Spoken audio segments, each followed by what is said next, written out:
बोलिए गंगा मैया की। आइए हम आप फिर भगवान के चरणों में एक स्तुति लेके उनके चरणों में प्रार्थना किया जाए। और प्रभु की भक्ति ही सत्य है और ये संसार मिथ्या है। संसार में किसी को कुछ मिलने वाला है नहीं। जितना धर्म और भजन करेंगे यही जीवन का असली पूंजी है। आइए प्रभु के चरणों में चलते हैं।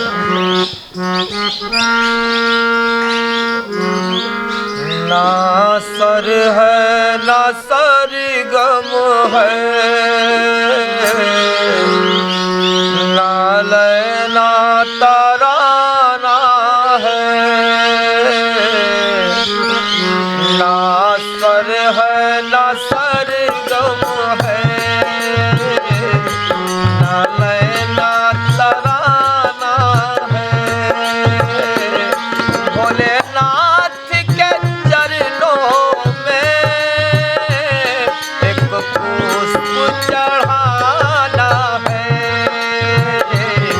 ना स्वर है ना सरगम है, ना लय ना तराना है। भोलेनाथ के चरणों में एक पुष्प चढ़ाना है। ना स्वर है ना सरगम है।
बोलिए गंगा मैया की।